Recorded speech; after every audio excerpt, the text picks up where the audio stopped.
কালারটা অসাধারণ এসেছে না? দারুণ, আর গন্ধটাও কিন্তু সেই বেরিয়েছে। গুড মর্নিং বন্ধুরা, আপনারা কেমন আছেন? প্রিয়াজ এন্টারটেইনে আপনাদের সবাইকে অনেক অনেক স্বাগত। তো আজকে সুন্দর সকাল, রোদ ঝলমলে সকাল। তো চলুন কি রান্না করি কি না করি আপনাদের সাথে পুরোটা শেয়ার করব। ভিডিওটা স্কিপ না করে পুরো দেখতে থাকুন। তো বন্ধুরা, আপনারা তো থাম্বনেল দেখে বুঝেই গেছেন। তো আজ বানাবো ডবল কুসুমের ডিম। ডিমের সাইজ দেখুন, হাতের মধ্যে নিয়েছি এত বড়, মানে বুঝতে পারছেন কত বড় ডবল কুসুমের ডিম। এগুলো নাকি ব্রয়লার মুরগিরই ডিম, কিন্তু জানি না, ছোটোবেলায় খেয়েছি তো। আর আমাদের শহরের দিকে তো মানে কলকাতার সাইডে তো পাওয়া যায়ই না, খুব কম পাওয়া যায়। তো পাওয়া গেছিলো বলে আমি নিয়ে নিয়েছিলাম। তো দুঃখের বিষয় দেখুন, বাড়ি আনতে আনতে একটা ডিম ফেটে গেছে।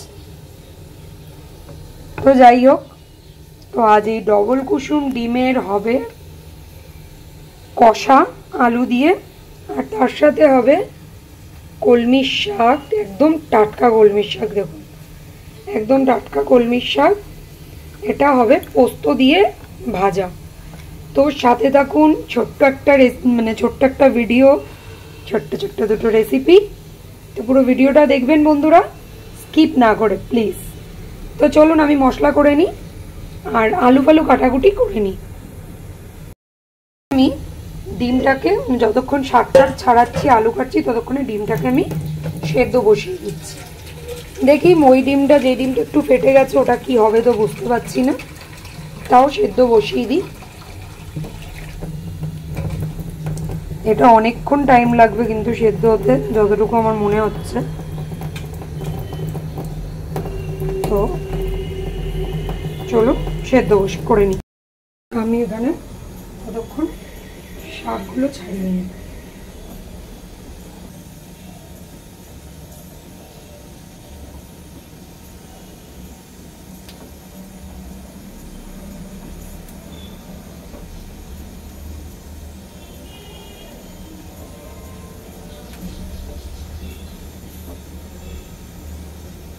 এই কলমির শাকগুলো হচ্ছে ক্ষেতের শাক, এগুলো কিন্তু জলের নয়, এগুলো ক্ষেতের শাক।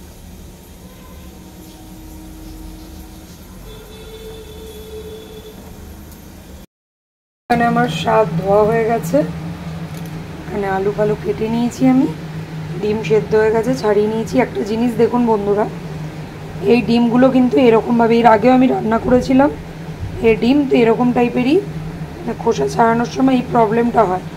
তো আজ আমি একটা জিনিস বুঝতে পারলাম কেন হয়। দেখুন এই ডিমটা কিন্তু কিছু হয়নি, এটা কিন্তু কিচ্ছু হয়নি। বলুন কেন, এবার কারণ বলছি। আর এটা দেখুন ওই ডিমটা যেটা ফাটা ছিল, ফাটা ডিমটা, তাও এতে কিছু হয়নি। কেন বলুন তো? কারণ হলো এটাই, যেই ডিমগুলো দেখুন চামড়া উঠে গেছে, এই ডিমগুলোতে দুটো কুসুম এক জায়গায় চলে এসেছে, যার জন্য এই জায়গার ছালগুলো উঠে গেছে। আর এটা দেখুন, এখানে একটা কুসুম,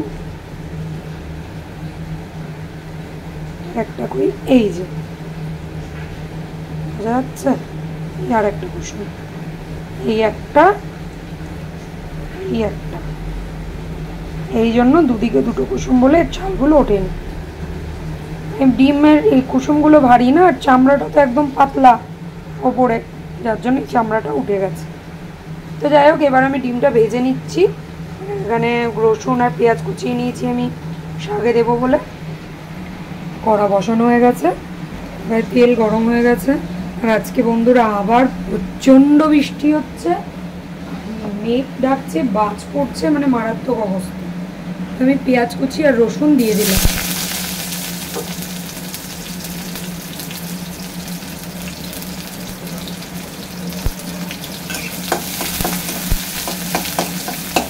আর এতে দেবো শুকনো লঙ্কা ফোড়ন, হালকা লাল হয়ে গেছে। এবার এতে দেবো আমি পোস্ত, গোটা পোস্ত। পোস্ত দিয়ে বন্ধুরা আপনারা লাল শাক বা কলমি শাক এসব খেয়ে দেখবেন, মানে শাকের যে টেস্টটা হয় সেই টেস্টটা কিন্তু পুরো দ্বিগুণ হয়ে যায়, এত ভালো লাগে। আমি তো ভাবতেই পারিনি আজকে বৃষ্টি হবে। আজকে মঙ্গলবার, মানে এতটাই বাইরে ইয়ে ছিল, রোদ ছিল আর গরমে বেপসে যাচ্ছে, হট করে দেখি বৃষ্টি নামলো আর খুব জোর বৃষ্টি হচ্ছে, বাজও পড়ে গেল অলরেডি দুখানা। এবার দিয়ে দিচ্ছি আমি শাকটা। আওয়াজ বোঝা যাচ্ছে মেঘের ডাক।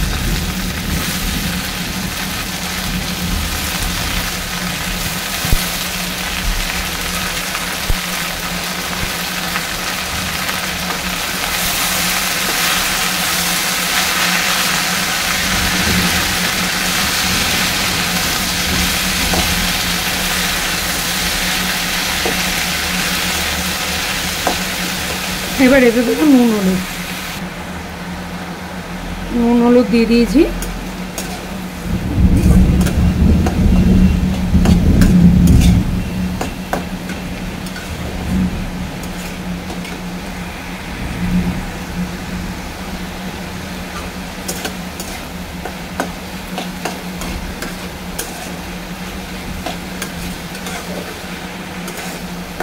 এবার চাপা দিয়ে দিচ্ছি, গ্যাসটা কম করে।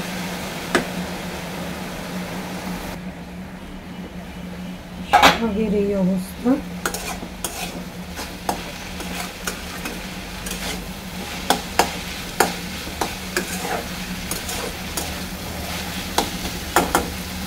শাকটা আর একটু হবে। শাক একদম রেডি। এবার আমি শাকটা নামিয়ে নিচ্ছি।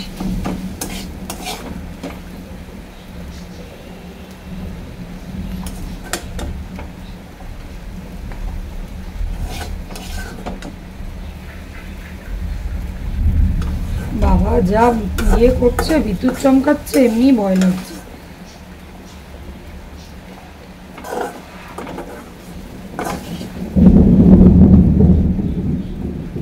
শুধু দেখেই সারা, জোরে হ, একটুখানি হলো জোরে, ব্যাস বন্ধ হলো। ঝিরি ঝিরি ঝিরি ঝিরি হচ্ছে।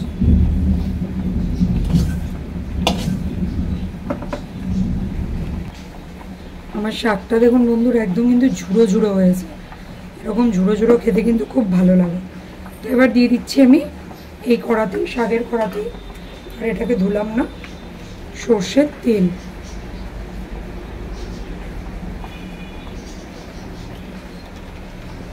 তেল গরম হলে দেব ডিম।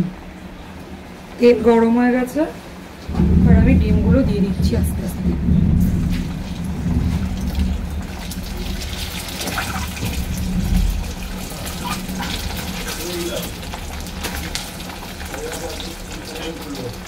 ঠিক আছে ঠিক আছে।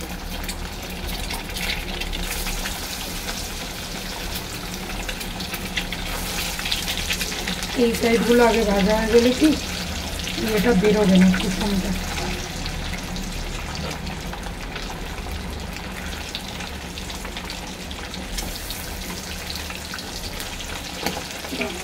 হাতে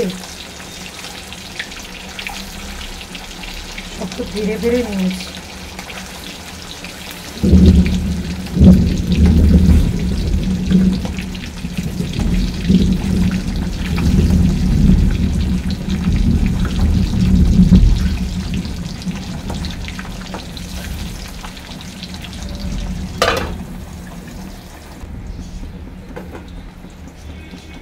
ডিমগুলো ভাজা হয়ে গেছে।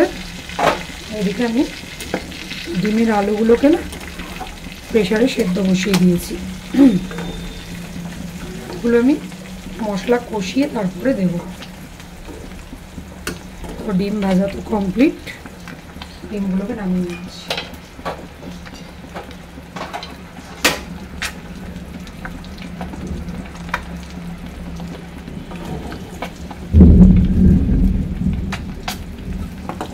যেটা ফাটা ডিম ছিল সেটা কিচ্ছু হয়নি, খোসাগুলো খুব মোটা তো।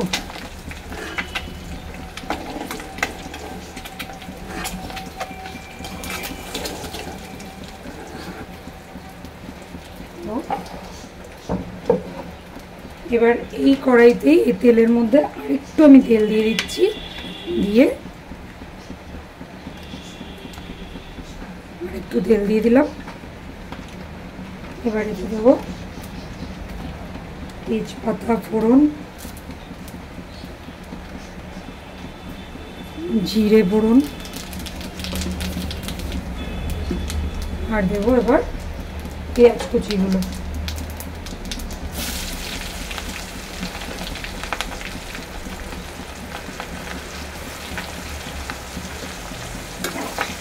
আলু সেদ্ধ হতে হতে আমি এখানে মশলাটা কষিয়ে নেব। পেঁয়াজটা নরম হোক। আমার পেঁয়াজ নরম হয়ে গেছে, এখানে মোটামুটি ভালোই নরম হয়েছে। এবার আমি এতে দিয়ে দিচ্ছি আদা, রসুন আর শুকনো লঙ্কা।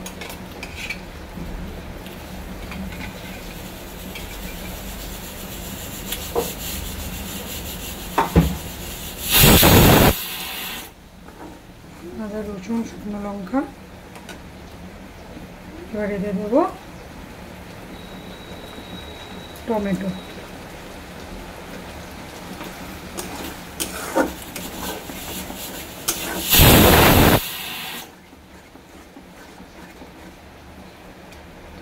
এই মশলাটা ভালো করে ভাজাবো।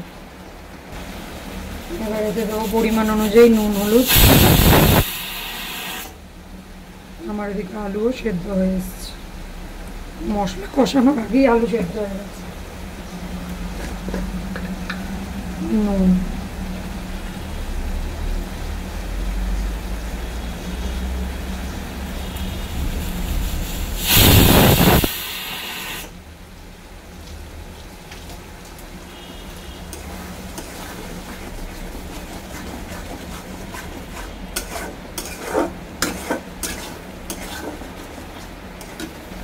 ভালো করে কষাতে হবে।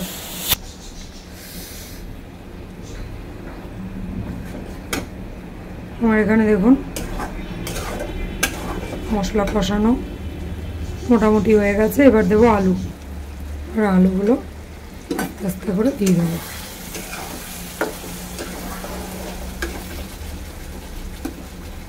কালকে লুচি ভাজার তেলটা ছিল, ওই কড়াইটা তুলতে গেছি, তেলটা ব্যাস কড়াইটা ভাতের মধ্যে বেঁকে।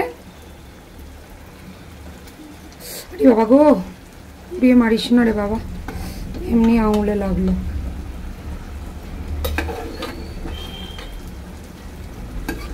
এবার এটাকে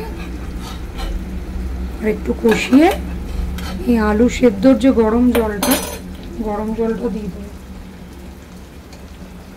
মনে মনে কেউ আমাকে খুব গালাগালি দিচ্ছে।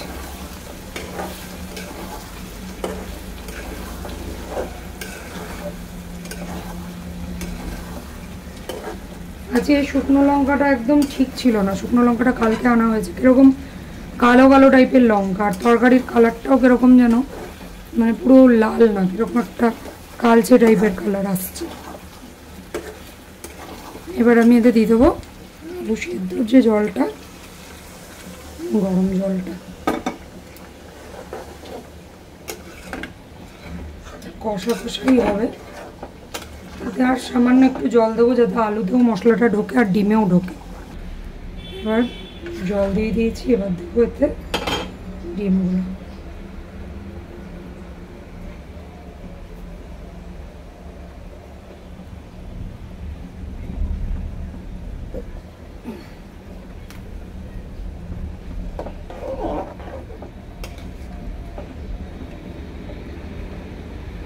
এটা ভালো করে ফুটুক, ফুটে ঝোলটা কমবে, তারপর দেবো এতে আর একটা জিনিস,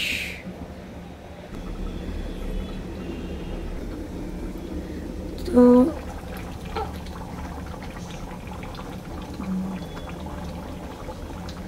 আমার তরকারি একদম রেডি। দেখুন একদম রেডি, তলার দিকে লেগে যাচ্ছে। আর এটা নামানোর পর তো আলুতে আরও ঝোল টেনে নেবে। এবার আমি এতে দিয়ে দেবো একটু, আজকে গরম মশলা দেবো না, ঘি দেবো না, এতে দেবো ধনে পাতা।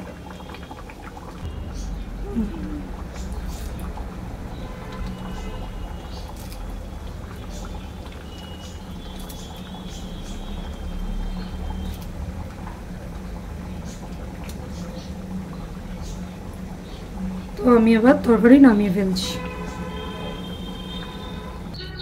বন্ধুরা দেখুন আমার ডিমের কালারটা অসাধারণ এসেছে না? দারুণ, আর গন্ধটাও কিন্তু সেই বেরিয়েছে। তো যারা যারা এখনও ডবল কুসুমের ডিম খাননি, একবার খেয়ে ফেলুন। খেতে কিন্তু খুব সুন্দর হয়, খুব টেস্টি হয়। খেয়ে ফেলুন। আর আজকের আমার এই রেসিপিটা কেমন লাগলো অবশ্যই বলবেন। তো আজকের মেনু হলো পোস্ত দিয়ে কলমির শাক ভাজা আর ডবল কুসুমের ডিমের কষা। তো ছোট্ট একটা ভিডিও করলাম। ভিডিওটা ভালো লাগলে অবশ্যই একটা লাইক কমেন্ট শেয়ার করবেন। আর আপনারা ভালো থাকবেন, সুস্থ থাকবেন। নতুন বন্ধুরা এরকম আরও ভিডিও দেখতে হলে আমার চ্যানেলটা অবশ্যই সাবস্ক্রাইব করবেন। তো আপাতত টাটা, দেখা হচ্ছে আবার কোনো অন্য ভিডিওতে।